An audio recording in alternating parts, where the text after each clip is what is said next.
Yoo-hoo! And thanks for tuning in to another awful movie review. Can I have some more wine, Baron? If the Razzie Awards had existed back in 1967, with an award for worst cinematography ever on the fucking earth, Maneaters of Hydra would definitely win that category for that year, and the year after that, and the year after that, and so on and so forth. This international co-production between Spain and West Germany ticks all the boxes of awful movie reviews material. You can bet on that.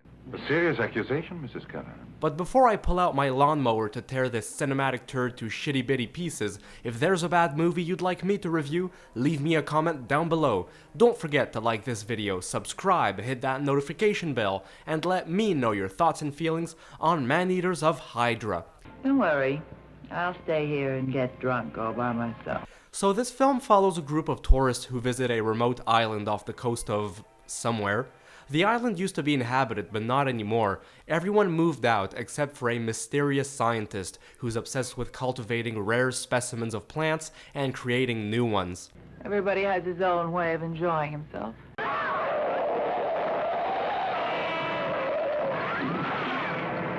Well, just leave him here in the middle of the road. I'm not gonna let this guy ruin my holiday, I'm telling you. But I don't think these people were warned about the carnivorous, man-eating plants the doctor has been experimenting with. These creatures look like big trees, with flowers that suck the blood out of their victims, a bit like a mosquito. Nature can be ruthless and deadly. And why would the doctor do such a thing? Well, why not? He is a mad scientist, and that's the only reason he needs to do this kind of stuff. It's the only thing close to an answer we're ever going to get from this movie, so we may as well just roll with it. And then, of course, the guy gets what he deserves and is killed by his own creation in the end. How original. Fascinating. Simply fascinating. When it comes to killer plants, the one that comes to mind for most people is Roger Corman's Little Shop of Horrors.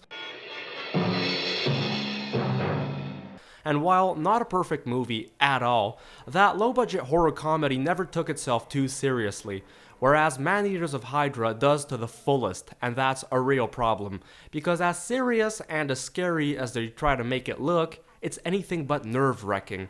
We don't get to see the killer plants until the end. The off-screen kills are extremely lame. All we get are close-ups of the incompetent actors' terrified faces. It's cringeworthy to the fullest. In fact, I don't think it's any coincidence if the director was Mel Wells, a protege of Roger Corman, who played the flower shop owner in Little Shop of Horrors, as well as starring in other garbage films Corman made throughout the years, like The Undead and Attack of the Crab Monsters. Maybe Wells tried to make his own version of sorts, and look how it panned out. I don't think it's going to come as a surprise to any of you, but the characters are severely uninteresting. Well, no, signore, no, not exactly. And that's when they're not being plain right annoying. Although I can't help but feel that the bad English dubbing had something to do with that. Like this middle-aged complaining woman who won't shut up.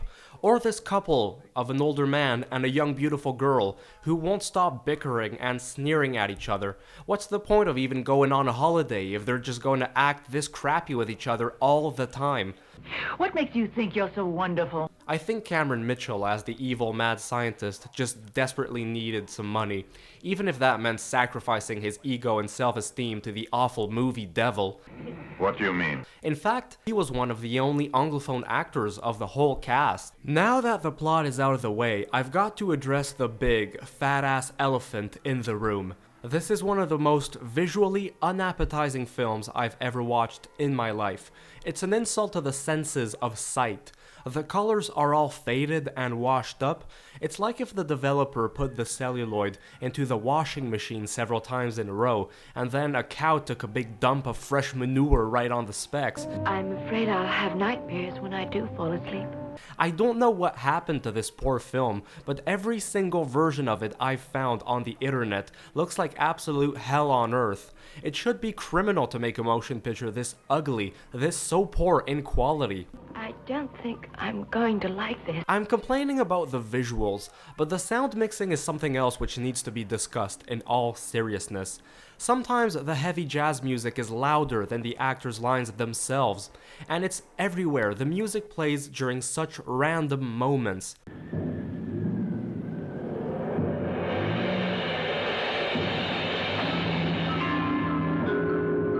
Really, come on. How intense was this cigarette smoking, really?